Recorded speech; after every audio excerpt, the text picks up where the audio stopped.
नमस्कार मित्रांनो, मी सतीश मोरे. कशा मजेत आहात ना? मजेत राहा. आज 15 ऑगस्ट. आपणा सर्वांना खूप खूप शुभेच्छा आणि आपले स्वातंत्र्य असेच टिकून राहो हीच ईश्वरचरणी प्रार्थना. त्या जवानांनाही माझा सॅल्यूट आहे, जे सीमारक्षेवरती आपल्यासाठी रात्रंदिवस मेहनत करत आहे. त्यांनाही माझा सलाम आहे. चला तर मित्रांनो, स्टार्ट करूया आपल्या व्हिडिओला. आजच्या या व्हिडिओमध्ये मित्रांनो आपण इन्व्हेस्टमेंट बद्दल थोडीशी माहिती घेणार आहोत. ठीक आहे. तर इन्व्हेस्टमेंट म्हणजे काय आणि त्याचे प्रकार किती, त्याचे फायदे तोटे काय आहेत, आपण या व्हिडिओमध्ये जाणून घेणार आहोत. त्याचबरोबर आपण या व्हिडिओमध्ये म्युच्युअल फंड्स म्हणजे काय, त्याचे प्रकार, त्याचे फायदे तोटे, त्याचे रिटर्न्स किती असतात, ही सर्व माहिती आपण या व्हिडिओमध्ये घेणार आहोत. चला तर मित्रांनो, इन्व्हेस्टमेंट म्हणजे काय हे जाणून घेऊया.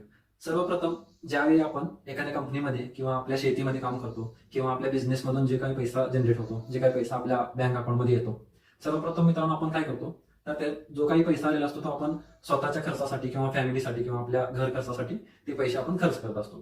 तर समजा आता तुम्ही तुमचा पगाराला 10,000 रुपये मंथली, त्याच्यातले तुम्ही 5,000 रुपये खर्च केला आणि 2,000 रुपये तुम्ही इमर्जन्सी फंड ठेवला आणि 3,000 रुपये तुम्ही इन्व्हेस्ट केले, म्हणजे ते तसेच बँकेत राहिले समजा. तर याला काय म्हणतात, सेव्हिंग इन बँक अकाउंट. तर याचे काय तोटे आहेत आणि फायदे आहेत हे बघूया आपण. तर बँक सेव्हिंग मध्ये आपल्याला 2 ते 4% रिटर्न भेटत असतो, तो खूप कमी आहे. त्याच्यानंतर ह्याच्यामध्ये काही टाइम लिमिट नसतं, म्हणजे कोणत्याही टायमाला तुम्ही जाऊन काढू शकता, म्हणजे जे काही हॉलिडे असतात ते सोडून, बँकेला जे सुट्टी असते ते दिवस सोडून तुम्ही काढू शकता किंवा तुम्ही एटीएम मधून कधीही काढू शकता. तर त्याच्यामध्ये टाइम रेस्ट्रिक्शन नाही, पण रिटर्न खूप कमी आहे, रिस्क नाही याच्यामध्ये, म्हणजे बँकेत तुमचे पैसे सेफ आहेत. पण रिटर्नच्या गोष्टीने जर आपण विचार केला तर रिटर्न खूप कमी आहे. तर त्याच्यानंतर मित्रांनो, जर आपण रिटर्नचा विचार केला तर जसं आपली महागाई वाढते दरवर्षी, त्याचा रेट जर बघितला महागाई वाढण्याचा, त्याला इन्फ्लेशन म्हणतात. इन्फ्लेशन म्हणजेच महागाई दर, जो काही आपला वर्षाला डिस्कस होतो, म्हणजे आर्थिक बजेटमध्ये जे काही डिस्कस करतात तो तिथे आपला ठरवतात की एवढा एवढा महागाईचा दर वाढलेला आहे, त्याच्यामुळे ह्या गोष्टींचे दर वाढणार आहेत किंवा कमी होणार आहेत, तिथे आपल्याला आर्थिक बजेटमध्ये समजत असतं.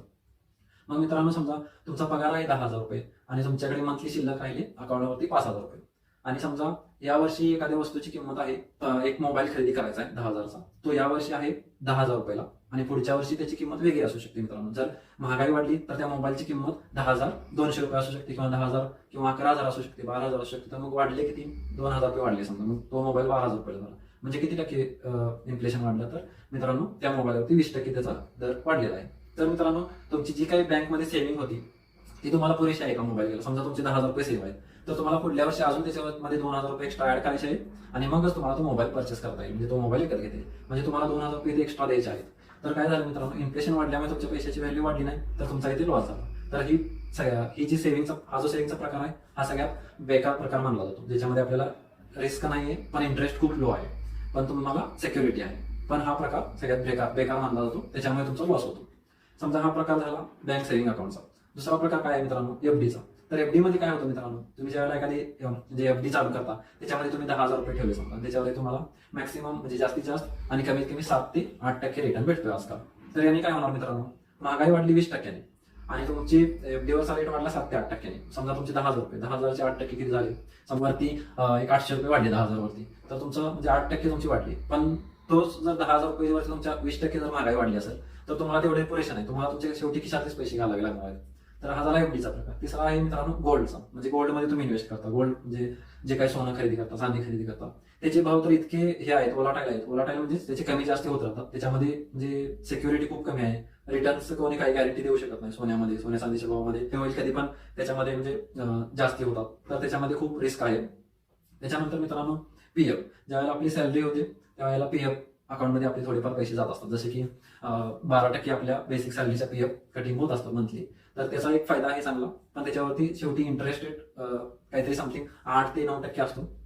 पण त्याच्यामध्ये पण टाइम लिमिट असतं की तुम्ही या टायमातच इतकं काढू शकता, या टायमातच इतकं म्हणजे वापरू शकता, असं त्याच्यावरती पण रेस्ट्रिक्शन्स आहेत. पण ते एक सेफ इन्व्हेस्टमेंट मानली जाते. पण ही इन्व्हेस्टमेंट कोणाला लागू होते मित्रांनो, ही इन्व्हेस्टमेंट नोकरदार वर्गाला लागू होते. तर याचा सर्वसामान्यांना फायदा घेता येत नाही इन्व्हेस्टमेंटमध्ये. तर हा झाला पीएफचा. तर त्याच्यानंतर मित्रांनो पुढचा प्रकार आहे पीपीएफ, पब्लिक प्रोव्हिडंट फंड. म्हणजेच हे एक अकाउंट असतं बँकमध्ये, जे आपण ओपन करून याच्यामध्ये 15 वर्षासाठी पैसे इन्व्हेस्ट करू शकतो. मग याच्यामध्ये किती असतं आपल्याला इंटरेस्ट रेट, 7 ते 8% इंटरेस्ट रेट मिळत असतो. हे 15 वर्षासाठी लॉंग टर्मची इन्व्हेस्टमेंट आहे, ही सेफ इन्व्हेस्टमेंट मानली जाते. पण याच्यामध्ये तुम्हाला इतका जास्त वेळ थांबावं लागतं, 15 वर्ष तुम्हाला थांबावंच लागतं. पण त्याच्यामध्ये शेवटी विचार केला तर 7 ते 8%च रिटर्न भेटतो. मग याच्यामध्ये इतका जास्त फायदा भेटत नाही, म्हणजे आजची पैशाची व्हॅल्यू 15 वर्षानंतर त्या पैशाची व्हॅल्यू जास्ती असणार आहे मित्रांनो, हा पण तुम्ही विचार केला पाहिजे. त्याच्यानंतरची इन्व्हेस्टमेंट आहे एलआयसी. एलआयसी मध्ये तुम्ही जर काही तुमच्या एलआयसी असतील, पॉलिसी असतील तुमच्या एलआयसीच्या, तर त्याच्यामध्ये तुम्ही 15 वर्ष 16 वर्ष असे त्याची गुंतवणुकीचे जे इतके लॉंग टर्मचे प्लॅन आहेत ते तुम्हाला म्हणजे ते बेनिफिशियल आहेतच लॉंग टर्म मध्ये, म्हणजे रिटायरमेंट झाल्यानंतर तुम्हाला ते फायदा देणारच आहे. पण त्याच्यामध्ये पण मित्रांनो तुम्हाला रिटर्न म्हणजे बँकेप्रमाणे जसे 7% 8% मॅक्सिमम 10% पर्यंत तुम्हाला रिटर्न भेटेल. पण तो पण तुम्हाला आजची व्हॅल्यू आणि त्या वर्षानंतरची व्हॅल्यू याच्यामध्ये खूप तफावत असणार आहे. तर हे पण तुम्ही लक्षात घेतलं पाहिजे. आणि ह्याच्यामध्ये तुम्ही बघितलं तर रिस्क नाहीये, ह्याच्यामध्ये रिटर्न कमी आहे आणि टाइमचं रेस्ट्रिक्शन आहे मित्रांनो. तर हा झाला LICचा प्रकार. तर त्याच्यानंतरचा प्रकार काय आहे, स्टॉक मार्केट. तर जास्त करून आज लोक स्टॉक मार्केटकडे वळत आहेत, पण त्यांना आजपर्यंतचा रेकॉर्ड आहे मित्रांनो की 95% लोकांचा लॉसच झालेला आहे. याच्यामध्ये 5% लोकांचाच फायदा होतो, ज्यांना प्रॉपर अनालिसिस आहे, टेक्निकल नॉलेज येतं, ज्यांना अभ्यास आहे त्याचा, ते अभ्यास करतात, खूप एक्सपिरियन्स आहे त्यांना, अनुभव आहे चांगला, त्यांनाच याच्यामध्ये फायदा होतो मित्रांनो. तर स्टॉक मार्केटमध्ये गुंतवणूक खूप रिस्की आहे. याच्यामध्ये रिटर्न्स याचे खूप व्हॅरी करतात, म्हणजे याच्यामध्ये तुम्हाला 100% परतावा मिळू शकतो, 1000% मिळू शकतो, म्हणजे काही सांगता येत नाही, 0 पण होऊ शकते याच्यामध्ये व्हॅल्यू स्टॉकची. तर त्याच्यामध्ये खूप रिस्की मानली जाते. याच्यामध्ये ज्यांना चांगला एक्सपिरियन्स आहे त्यांनीच याच्यामध्ये इन्व्हेस्टमेंट केली पाहिजे, अदरवाईज तुम्ही याच्याकडे जाऊ नये. मिडल क्लास फॅमिलीमधून असाल तर तुम्ही हा गुंतवणुकीचा प्रकार टाळला पाहिजे. तर हे झालं मित्रांनो स्टॉक मार्केटबद्दल. याच्यानंतर काय आहे, तर याच्यानंतर मित्रांनो आहे आपल्याकडे म्हणजे याच्यामध्ये भरपूर सारे असे प्रकार आहेत. नॅशनल पेन्शन स्कीम आहे, म्हणजे 60 वर्षापर्यंत गुंतवायचं, त्याच्यानंतर ते पैसे आपल्याला मिळणार. पण 60 वर्षापर्यंत त्याची व्हॅल्यू खूप कमी झालेली असणार त्या पैशांची, आणि तिथे पण तुम्हाला आता हे डिपेंड राहणार आहे की देशाच्या इकॉनॉमीवरती, देशाच्या GDP ग्रोथवरती डिपेंड राहणार आहे, म्हणजे तुम्हाला किती रिटर्न भेटेल त्यावेळेला. आणि हे सगळं म्हणजे मार्केटवरती डिपेंड असतं. तर हे सगळे इन्व्हेस्टमेंटचे प्रकार आहेत मित्रांनो, ज्याच्या थ्रू तुम्ही इन्व्हेस्टमेंट करू शकता. तर मला आता जास्त रिटर्न मिळवायचा कुठून, म्हणजे असं गॅरंटीड म्हणू शकत नाही, पण असा चांगला कुठून आपल्याला. तर मित्रांनो म्युच्युअल फंड नावाचा जो कन्सेप्ट आहे खूप वर्षापूर्वी आलेला आहे. मॅक्सिमम त्याला म्हणजे 20 ते 25 वर्ष झाली हा बाजारात म्युच्युअल फंडचा प्रकार आहे. जे म्युच्युअल फंड म्हणजे काय मित्रांनो, समजा आता 4 मित्र आहेत, त्यांच्याकडे 50,000 रुपये आहेत आणि त्यांना एका जागेवरती कन्स्ट्रक्शन करायचं. तर मित्रांनो त्या लोकांनी जो काही फंड गोळा केलेला आहे त्या चौघांनी, म्हणजे ते एकत्र आले, एकत्र येऊन फंड गोळा केला, म्हणजे तो म्युच्युअल फंड झाला. म्हणजे एकत्र येऊन गोळा केलेला जो फंड आहे आणि एखाद्या कामासाठी लावणे, त्यालाच म्युच्युअल फंड म्हणतात. मग आता हा म्युच्युअल फंड त्यांनी गोळा तर केला, मग त्यांना नॉलेज पाहिजे ना की पुढे कन्स्ट्रक्शनसाठी द्यायचं आहे किंवा काहीतरी त्यांना एखादी जमीन विकत घ्यायची, त्यांना त्याच्यातलं नॉलेज पण पाहिजे. मग याच्यासाठी काय असतं मित्रांनो, एक फंड मॅनेजर असतो. फंड मॅनेजर म्हणजे कोण, तर एखादी कंपनी असते, त्याच्या अंडर असे लोक असतात जे फंड मॅनेजर असतात, जे एक्सपर्ट असतात, त्यांना चांगला अनुभव असतो की म्हणजे हे पैसे इथं गुंतवल्यानंतर त्याच्यातून फायदा होईल आणि ज्या कोणी कस्टमरने आपल्याकडे पैसे गुंतवले त्याच्यातला जो काही फायदा असतो तो त्यांना परत देता येईल. तर असं म्हणजे म्युच्युअल फंड ओपन करणारे म्हणजे म्युच्युअल फंड ज्याचे असतात ते मोठ्या मोठ्या कंपनी असतात मित्रांनो, जसं की SBI असू शकते, HDFC बँक असू शकते, निप्पॉन इंडिया बँक असू शकते, मिराई असेट असू शकते. अशा भरपूर साऱ्या कंपनी आहेत भारतामध्ये ज्यांचं म्युच्युअल फंडचे असे म्युच्युअल फंड्स आहेत ज्याच्यामध्ये आपण इन्व्हेस्ट करू शकतो. मग म्युच्युअल फंड कोणी म्युच्युअल फंडमध्ये इन्व्हेस्ट करू शकतो, तर सगळेजण म्युच्युअल फंडमध्ये इन्व्हेस्ट करू शकतो. तर मित्रांनो म्युच्युअल फंडमध्ये कसं इन्व्हेस्टमेंट केली पाहिजे आपल्याला, तर याच्यासाठी मित्रांनो ह्या ज्या काही कंपन्या आहेत मोठ्या मोठ्या ज्या म्युच्युअल फंड्स घेऊन येतात आपल्यासाठी कस्टमरसाठी, त्यांच्याकडे एक असे म्हणजे ध्येय असतात की म्हणजे ह्या कामासाठी पैसे लावायचे किंवा एखाद्या प्रोजेक्टसाठी पैसे लावायचे, त्याच्यातून जो रिटर्न येतो तो आपल्याला ते सगळ्यांना डिस्ट्रीब्यूट करून देतात, जे सगळ्यांना थोडा थोडा वाटून दिला जातो. चला तर मित्रांनो आता जाणून घेऊया म्युच्युअल फंडचे प्रकार किती. तर म्युच्युअल फंडचे 3 प्रकार असतात. एक असतो इक्विटी, दुसरा असतो डेब्ट, तिसरा असतो हायब्रिड. तर इक्विटी म्हणजे काय, तर जो काही पैसा आपण एखाद्या म्युच्युअल फंडमध्ये लावलेला असतो इक्विटीच्या, तर ते काय करतात, तो पैसा शेअर मार्केटमध्ये लावला जातो. शेअर मार्केटमध्ये लावतात म्हणजे कुठे लावतात, तर तिथे भरपूर सारे कंपनी असतात. तर तिथे लार्ज कॅप कंपनी असू शकते, म्हणजे सगळ्यात मोठी कंपनी असू शकते, मध्यम असू शकते आणि स्मॉल कॅप कंपनी असू शकते, म्हणजे सगळ्यात सर्वात लहान कंपनी. तर मित्रांनो जे काही आपले फंड मॅनेजर असतात ते काय करतात, आपला जो पैसा लावलेला असतो तो इक्विटी म्युच्युअल फंडमध्ये लावतात, म्हणजेच शेअर मार्केटला लावला जातो. म्हणजे त्या शेअर मार्केटमध्ये असणाऱ्या ज्या कंपन्या असतात त्याच्यामध्ये लावला जातो. मग त्या कंपनीची जशी ग्रोथ होत जाईल तसं आपल्याला त्याचा बेनिफिट होत जातो. म्हणजेच समजा आता एखाद्या कंपनीच्या पोर्टफोलिओला त्यांनी पैसे लावले किंवा एखाद्या कंपनीमध्ये पैसे लावले, तर त्याचं काय होईल आपल्याला, तर जशी त्या कंपनीची ग्रोथ होईल, समजा त्या कंपनीची व्हॅल्यू जशी वाढत जाईल तसंच आपल्या पण पैशाची व्हॅल्यू वाढत जाईल तिथे. म्हणजेच त्याचा रिटर्न ज्यांनी आपल्या त्या म्युच्युअल फंडमध्ये पैसे गुंतवणूक केलेले त्या सर्वांना त्याचा फायदा होईल, म्हणजेच इक्विटी.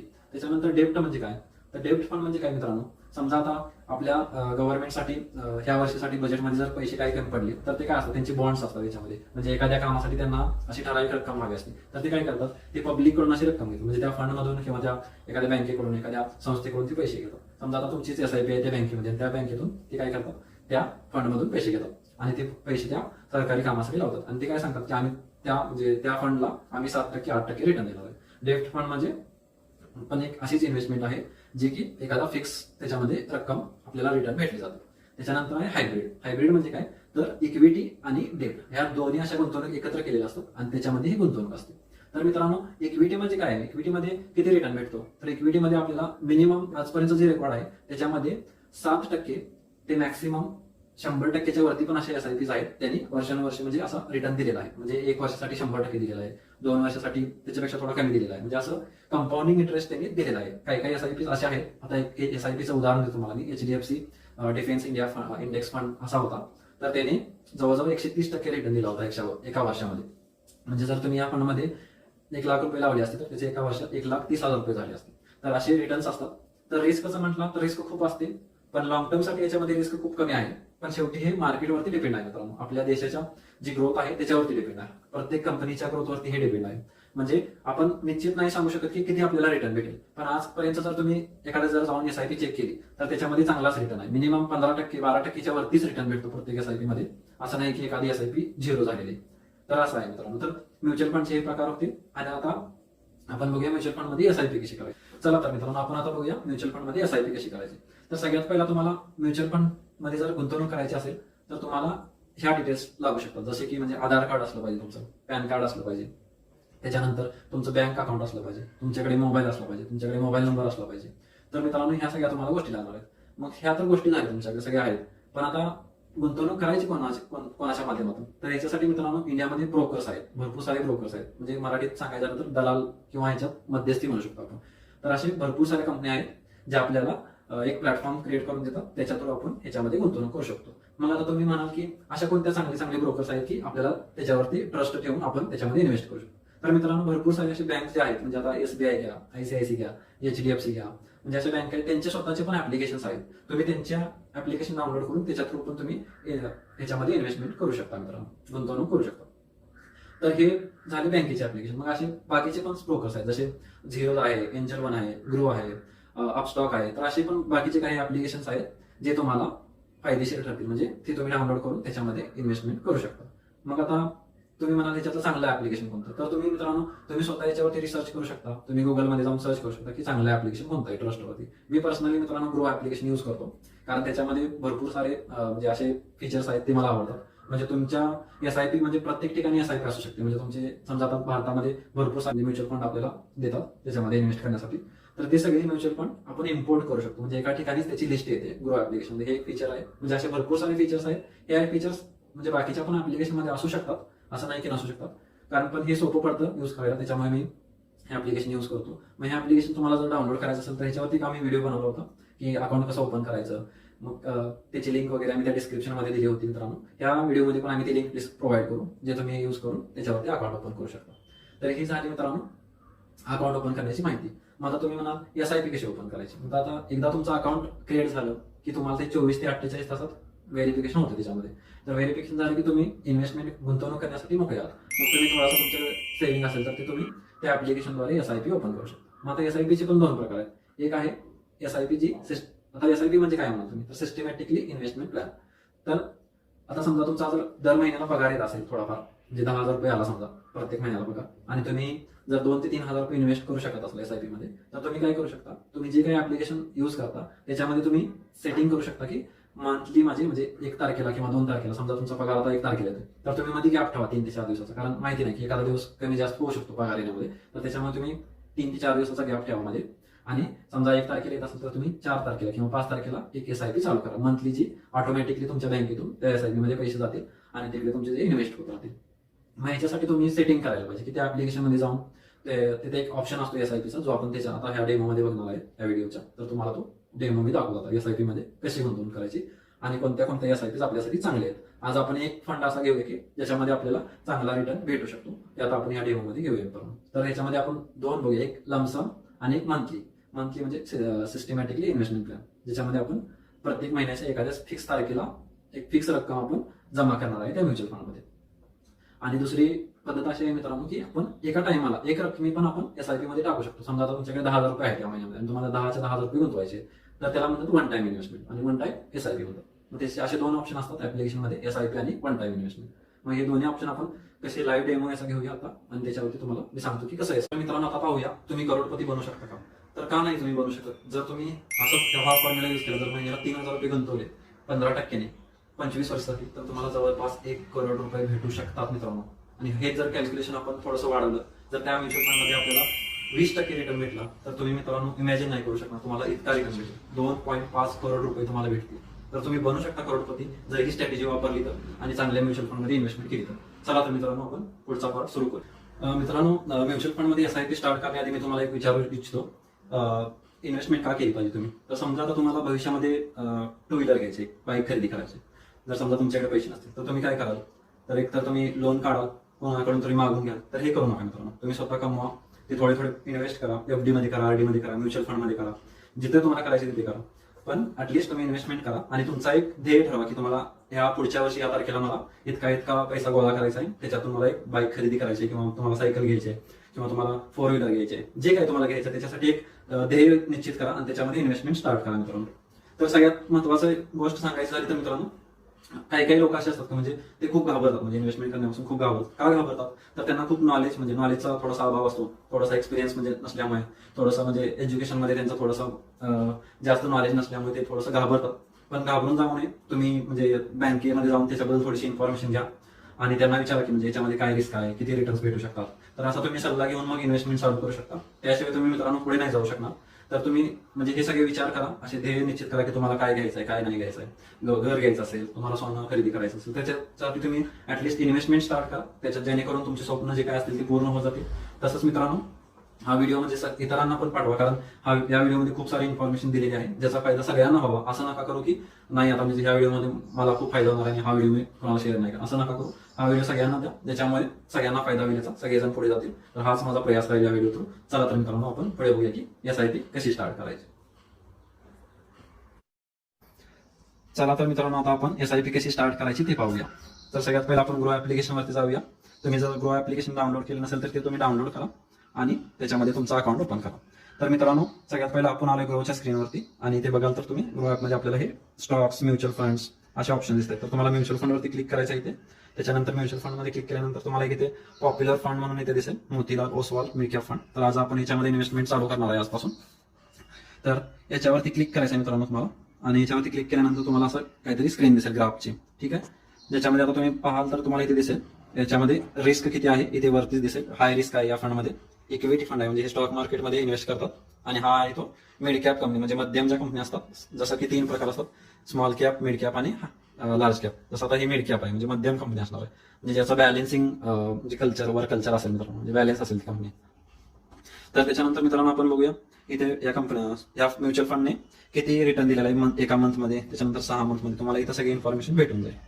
त्याच्यानंतर मित्रांनो आपण इथे जर थोडंसं खाली स्क्रोल केला स्क्रीन तर तुम्हाला इथे दिसेल की मिनिमम SIP तुम्ही किती करू शकता या म्युच्युअल फंडमध्ये. तर 500 ची आहे मिनिमम SIP. याची फंड साईज या म्युच्युअल फंडमध्ये 14,445 करोड रुपये आहे त्या फंडमध्ये. त्याच्यानंतर मित्रांनो एक तुम्ही गोष्ट लक्षात ठेवा काय की फंड साईज त्याची म्हणजे जास्त पाहिजे त्या म्युच्युअल फंडची. त्याच्यामुळे आपले म्हणजे हा पॉप्युलर फंड आहे असं पण इथे दिसतं आपल्याला रेटिंगनुसार. फंड साईज जास्त असल्यामुळे लोकांचा खूप विश्वास आहे याच्यामध्ये की याच्यामध्ये जास्त ग्रोथ मिळू शकते.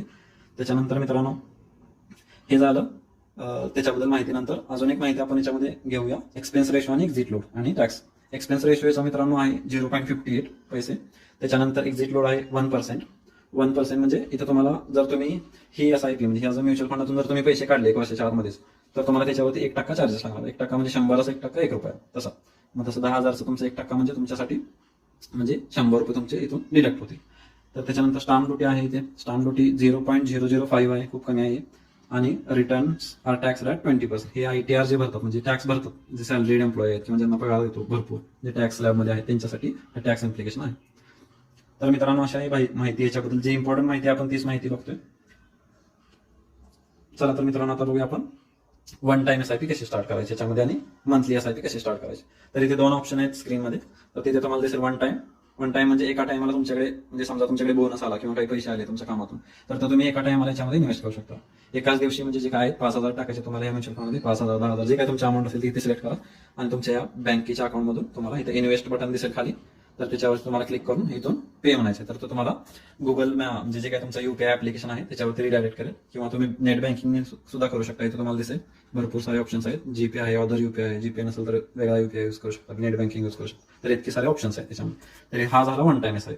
त्याच्यानंतर आपण पाहूया मंथली SIP कशी स्टार्ट. तर इथे एक आपल्याला ऑप्शन आहे मित्रांनो, स्टार्ट SIP. तर इथून काय करायचं आपल्याला, इथे स्टार्ट SIP वरती क्लिक करायचं आहे. त्याच्यानंतर तुम्हाला इथे दिसेल स्क्रीनवरती अमाऊंट टाका, तुम्हाला किती 500ची करायची पर म्हणजे प्रत्येक महिन्याला, तर ती तुम्हाला इथे अमाऊंट टाकायची मित्रांनो. त्याच्यानंतर इथे कॅलेंडरचा आयकॉन आहे याच्यामध्ये स्क्रीनवरती या, तर तिथे तुम्हाला क्लिक करायचं त्या कॅलेंडरच्या आयकॉनवरती आणि इथे तारीख सिलेक्ट करायची तुम्हाला की कोणत्या तारखेला तुमची गुंतवणूक झाली पाहिजे, कोणत्या डेटला तुमच्या बँकेतून ती अमाऊंट डिडक्ट झाली पाहिजे आणि रिफंडमध्ये गेली पाहिजे. तर मित्रांनो पाहाल तुम्ही इथं ऑटोपेचा ऑप्शन आहे, इथे ऑटोमॅटिकली सिलेक्ट झालेला आहे. तर तुम्हाला इथे म्हणजे सिलेक्ट करू शकता तुम्ही कोणत्या बँकेतून तुमचे पैसे डिडक्ट झाले पाहिजे, तुम्ही इथे सिलेक्ट करू शकता. आणि त्याच्यानंतर तुम्ही इथे अमाऊंट टाकली, तारीख सिलेक्ट केली, समजा 4 तारखेला पाहिजे ना, तर 4 तारखेला आपण सिलेक्ट केला आणि आता इथून स्टार्ट SIP म्हणायचं आहे. इथे स्टार्ट SIP म्हटलं मी इथे म्हणजे क्लिक केलं याच्यावरती आणि इथे पुढे दुसऱ्या स्क्रीनवरती मला एक OTP आहे मित्रांनो. तर OTP आल्यानंतर तुम्हाला ते जे तुम्ही पेमेंट्स ऍप्लिकेशन सिलेक्ट केलेलं आहे त्याच्यावरती तुम्हाला ती स्क्रीन दिसेल मोबाईलवरती आणि तुमची ती SIP तुम्ही तिकडे जाऊन OTP टाकल्यानंतर तुमचा गुगल पेमेंटचा जो पिन आहे तो टाकायचा आणि ओके म्हणायचं. त्याच्यानंतर मग तुमचं हे असं मेसेज आहे SIP सेटअप सक्सेसफुल. ठीक आहे, मग इथे डन वरती क्लिक करा आणि ती जी काही SIP तुम्ही स्टार्ट केलेली तुम्हाला इथे SIP मध्ये जायचं ह्या स्क्रीनवरती. म्युच्युअल फंडच्या स्क्रीनमध्ये गेला तुम्ही इथे आणि SIP मध्ये जा, तर तुम्हाला इथे दिसेल मित्रांनो ही तुमची जी SIP जी चालू होणार आहे ती तुम्हाला इथे दिसून. तर मित्रांनो तुम्ही आता समजा या मंथमध्ये SIP स्टार्ट करत असाल आणि याच्यामध्ये जर तुम्ही तारीख सिलेक्ट केली असेल 5 तारखेपासून, तर आता म्हणजे पहिला हप्ता तुमचा लगेचच म्हणजे डिडक्ट होईल तुमच्या बँकेतून आणि दुसरा जो आहे तो समजा आता आज हा महिना आहे ऑगस्ट, तर तुमचा ऑगस्टचं डिडक्शन झालेलं आहे. ऑगस्ट म्हणजे सप्टेंबर महिन्याचं तुमचं डिडक्शन झालेलं आहे. ऑगस्टमध्ये केले पण तुमचं सप्टेंबरचं झालेलं आहे कारण तुम्ही तारीख सिलेक्ट केलेली 5, कारण आता आपण 15 ऑगस्ट आहे. मग तुमचा पुढचा हप्ता येणार आहे तो 5 ऑक्टोबरला येऊन जाईल.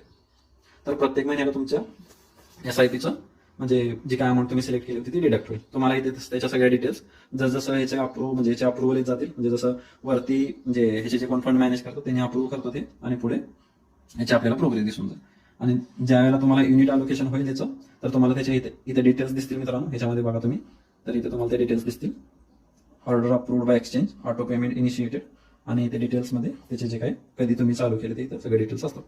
आणि नाव डेट बघितला तुम्ही तर 19 ऑगस्ट, म्हणजे आता 19 ऑगस्टच्या तुमचे जी काही त्या नावाची व्हॅल्यू असेल ती तुम्हाला त्या अलोकेट केली जाईल. ठीक आहे मित्रांनो, तर अशा प्रकारे तुम्ही SIP स्टार्ट करू शकता. आणि जर हा व्हिडिओ नक्की तुम्हाला जर आवडला असेल तर इतरांना सगळ्यांना पाठवा हा व्हिडिओ. जास्तीत जास्त कमेंट येऊ द्यात, जास्तीत जास्त लाईक्स करा, जास्तीत जास्त सबस्क्राईबर या व्हिडिओला येऊन जाऊ देत. आणि तसंच मित्रांनो पुढच्या व्हिडिओमध्ये मी तुमच्यासाठी एक खूप छान असा म्युच्युअल फंड घेऊन येणार आहे ज्याच्यामध्ये इतका म्हणजे कॉन्स्टंट रिटर्न भेटलेला आहे आजपर्यंत आणि तो खूप म्हणजे सिक्युअर मानला जातो तो फंड. तर तो नेक्स्ट व्हिडिओमध्ये तुमच्यासाठी मी तो घेऊन येणार आहे. तोपर्यंत तुम्ही या व्हिडिओला भरपूर शेअर करा, लाईक करा, सबस्क्राईब करा. चला मित्रांनो, आज इथेच थांबूया. तुम्ही तुमची इन्व्हेस्टमेंट चालू ठेवा आणि एक पाऊल तुमचं इन्व्हेस्टमेंटकडे जाऊ दे मित्रांनो. चला, तर धन्यवाद मित्रांनो, भेटूया पुढच्या व्हिडिओमध्ये.